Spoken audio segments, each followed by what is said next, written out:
A whole civilization will die tonight, never to be brought back. Huh, what does that mean? Tuesday will be Power Plant Day and Bridge Day, all wrapped up in one, in Iran. There will be nothing like it. Open the "It's a family show about war" straight, you crazy, still a family show about war, or you will be living in hell. I guess we'll let that one go. Just watch. Well, we managed to avoid that. For now, anyway.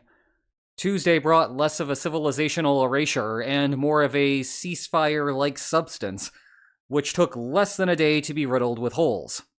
Only 5 ships transited Hormuz on the first day of the ceasefire, which is fewer than what transited the day before. If the ceasefire entirely breaks, it will be to the surprise of no one.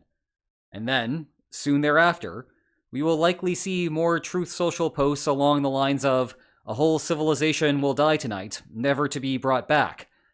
Because we are already starting to get them.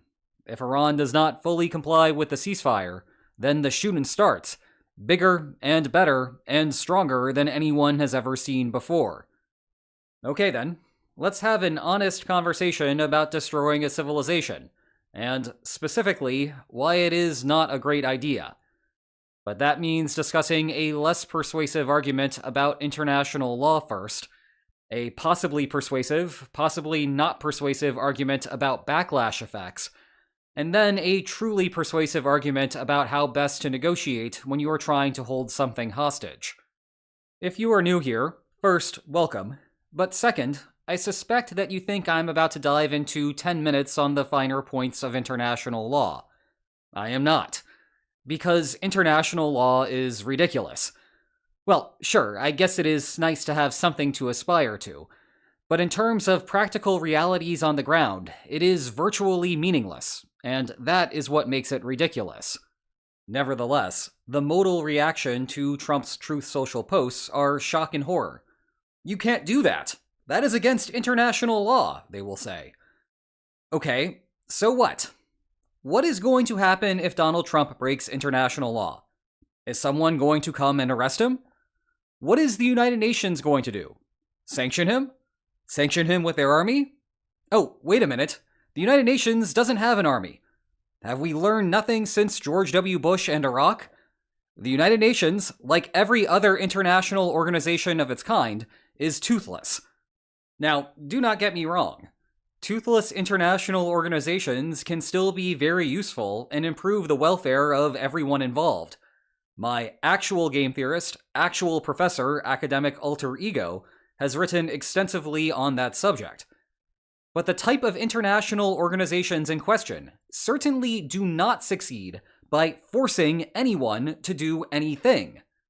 Sure, one way that they can have a real effect is by creating default standards for domestic laws, and then put pressure on governments to pass domestic laws that match the international law.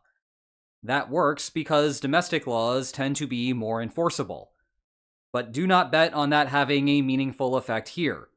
Trump's Department of Justice is already drawing up legal arguments for workarounds, which we will discuss more in a bit. It will not be judges at The Hague that ultimately determine the legality of US laws, so abandon that thought now. On some level, some of the common arguments seem to understand this, but their expectations still do not match the realities of the White House. International laws are supposed to be followed because it is bad if you break them. After all, they are laws. Have you no shame, sir? Have you no shame? Well, breaking news. Many international leaders have no shame. Actually, it might be the defining feature of the leadership class relative to the rest of us. Does anyone think that the international law argument is going to persuade anyone on this subject? Well, anyone who has not already been persuaded? Does anyone else find it ironic that people often blast Trump for having a naked lack of morals, but then continue to try to persuade him based on moralistic arguments? It was less than 3 months ago that world leaders gathered in Davos to do their weird leader things. You might recall that Canadian Prime Minister Mark Carney gave what many thought was the best speech of the event, with the world order and international law as the subject. Here is the crux of it. Today, I will talk about a rupture in the world order, the end of a pleasant fiction, and the beginning of a harsh reality, where the large, main power geopolitics is submitted to no limits, no constraints. Actually, that part was in French, but trust me that you do not want to hear me trying to speak that. Fortunately, he then switched over to English. For decades, countries like Canada prospered under what we call the rules-based international order. We knew the story of the international rules-based order was partially false, that the strongest would exempt themselves when convenient, that trade rules were enforced asymmetrically, and we knew that international law applied with varying rigor depending on the identity of the accused or the victim. That speech was from less than 3 months ago, and it is like everyone has forgotten it. We are back to talking about international law like it has meaning. It does not. So can we please try to switch over to something more strategically minded in terms of its reasoning? You might think that the alternative I am going to suggest is how it will backfire from an Iranian domestic politics standpoint. That the regime was unpopular entering the war. The United States initiated this war at the end of February to try to capitalize on the government's weakness, and that the end goal is for a more friendly regime to take its place. But destroying power plants and bridges? No, that is counterproductive. It will trigger a rally round the flag effect, where moderates in the country will side with the government. This will both allow the Iranian government to sustain its fight against the United States and resist protesters in the country. Could that happen? Yes, absolutely. I have no doubt that there will be some backlash on some level. It is a clear drawback of such an escalatory step. One wonders if this signals that US intelligence is very skeptical about the possibility of an uprising. There have been leaks to that effect, though it is hard to tell whether the estimates are analyzing what could happen now versus what is feasible following an extended campaign. However, the net effect here is also not the clear, inevitable drawback that the media discussion treats it as.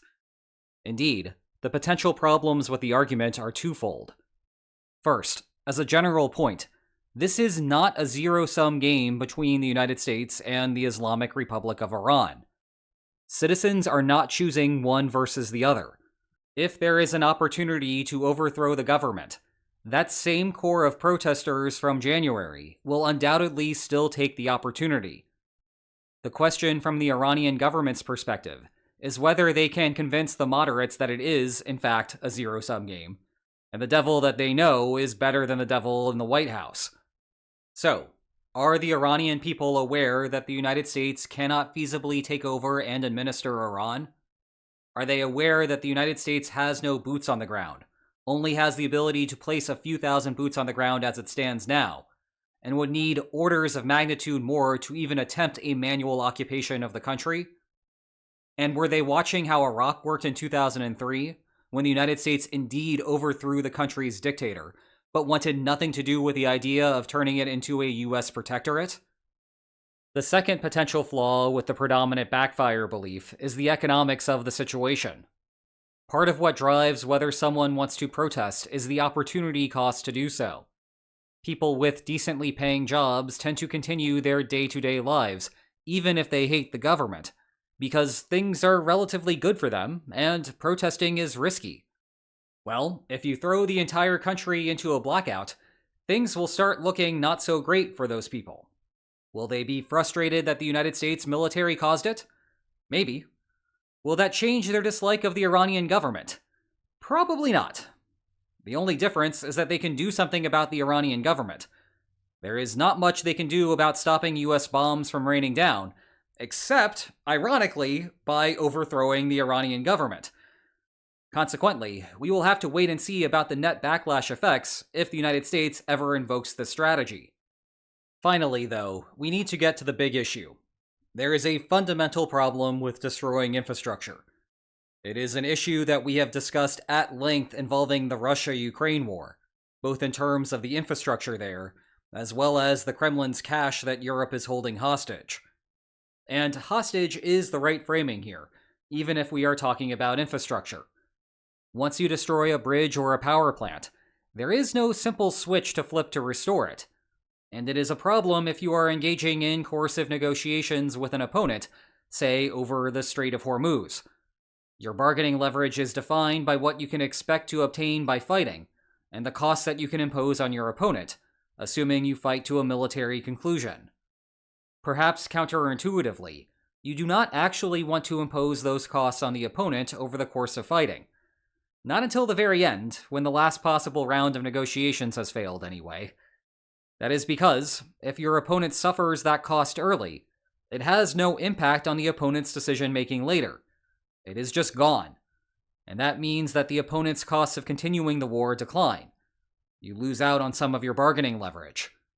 Here is an intuitive way to think about it. If you are holding someone hostage for ransom, and the family is refusing to pay, will killing the hostage change the situation? No. You just lost the only piece of leverage that you had. That said, there are inherent trade-offs in actually making military progress toward ending a war favorably.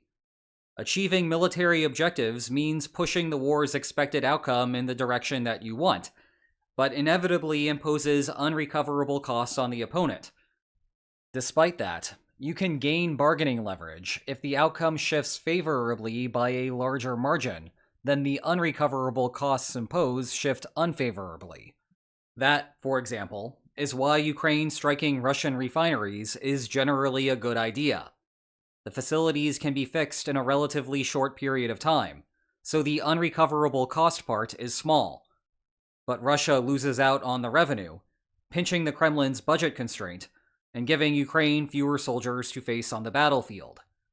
This is also the difference between destroying Karg Island versus simply rendering it unusable as long as the Iran war continues.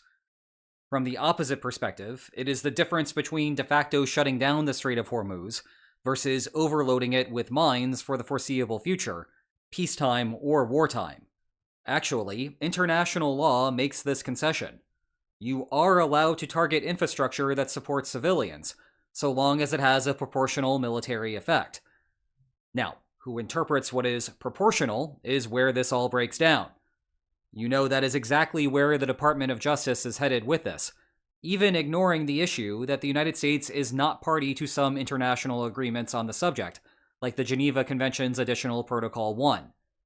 Again, international law is not going to be a compelling argument to the people actually making the decisions. Something more along the lines of, it is not America first to take actions that hurt U.S. interests, and this type of action hurts U.S. interests, would be far, far more effective. Anyway, I do not know how far this plan will go if Trump tries to fully implement it. It would not be surprising at all to see more strikes on Iranian infrastructure, not because of Trump's threats on social media, but rather because the White House thinks that it will advance the war. But I found it fascinating that almost 3 full days of news stories were based on things that Donald Trump said. Yeah, they are not the types of things that presidents normally say, but they are still not the types of things that war watchers should focus on. Remember, there is a food-based meme about this. The world believing the meme is not compatible with the world trying to interpret every threat Donald Trump makes. By point of comparison, how many times have you heard Iran chant, "Death to America"? That is more or less a pithier version of what Trump was threatening. But we have learned to tune it out, because that is what they are saying. And saying things in international relations is not very important. It is the doing, which is why I try to keep my focus on that part of military crises. And here, the type of doing that Trump threatened has a huge strategic flaw. So, what are our takeaway lines for today? Objecting on grounds of international law is a waste of energy, because that will not persuade this administration in the slightest. There is risk of blowback to such operations, though the net effect could be mixed. Infrastructure targeting can undermine one's own bargaining power, though, which is why it usually is not a good idea. What is a good idea is continuing to learn more about what is happening with the war. Lots of videos, and a full playlist on the subject. Check them out. And if you enjoyed today's video, then please like, share, and subscribe, and I will see you next time. Take care.